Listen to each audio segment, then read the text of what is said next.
Assalamualaikum warahmatullahi wabarakatuh. Perkenalkan, nama saya Lelia Anggreni. Nomor induk mahasiswa saya 0603520017. Kali ini saya akan menjelaskan tentang perilaku dalam konteks sosial dan budaya yang bertemakan perilaku pedagang pinggiran pada masa pandemi. Selamat menonton.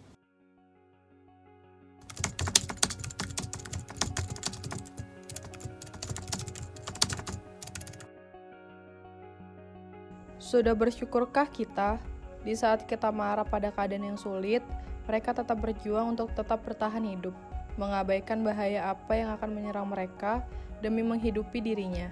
Pantaskah kita mengeluh sekarang? Meski sedang dalam masa yang sulit, mereka masih bisa tersenyum dan menghadapinya dengan penuh keyakinan, percaya bahwa hari baik menanti kita di depan.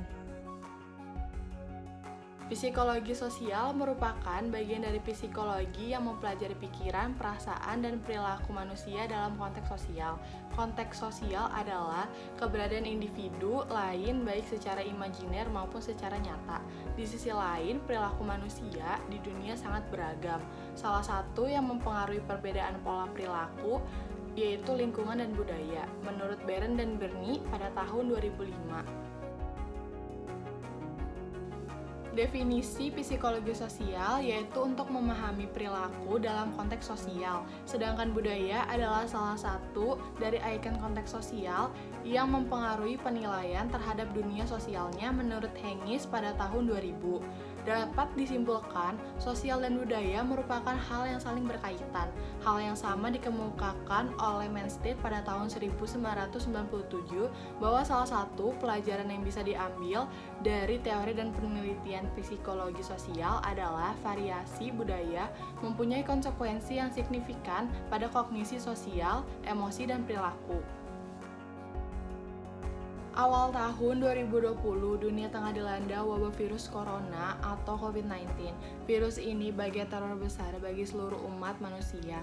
Mulai dari negara maju hingga negara berkembang telah terjangkit virus yang kini telah ditetapkan oleh WHO sebagai pandemi. COVID-19 yang terjadi menimbulkan kekhawatiran bagi seluruh masyarakat dunia. Pasalnya, virus yang menyebar memberikan dampak yang tidak sedikit di berbagai sektor. Bukan hanya dari segi kesehatan dan medis, perekonomian pun ikut terpukul akibat pandemi ini.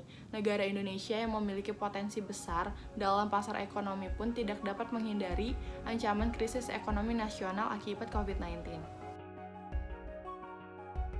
Masalah ini semakin serius sejak ditetapkannya Peraturan Menteri Kesehatan Nomor 9 Tahun 2020 tentang pedoman pembatasan sosial berskala besar atau PSBB, meliputi pembatasan kegiatan penduduk di suatu wilayah yang diduga terinfeksi COVID-19, termasuk pembatasan terhadap pergerakan orang atau barang dalam satu provinsi atau kabupaten kota.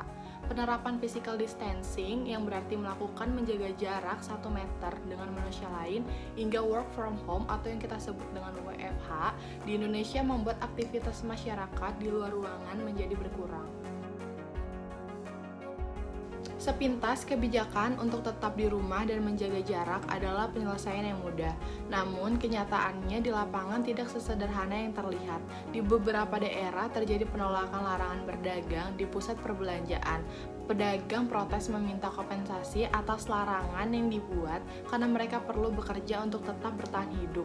Misalnya pedagang garmen, pedagang kaki lima, tukang beca, tukang ojek, supir taksi, supir angkot, pedagang asongan, dan lain sebagainya.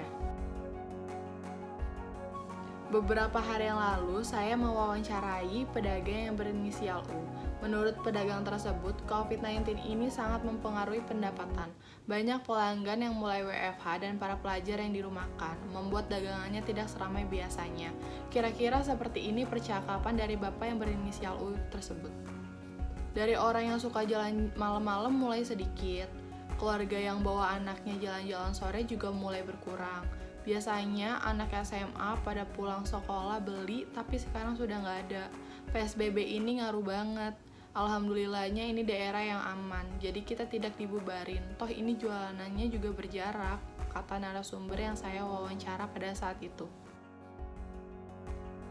Usaha melawan COVID-19 adalah tindakan super penting. Namun pemerintahan juga harus berhati-hati agar kondisi sosial ekonomi masyarakat tidak menjadi chaos. Di samping terus melakukan sosialisasi melawan COVID-19, pemerintah juga seharusnya memikirkan kompensasi untuk masyarakat ekonomi bawah.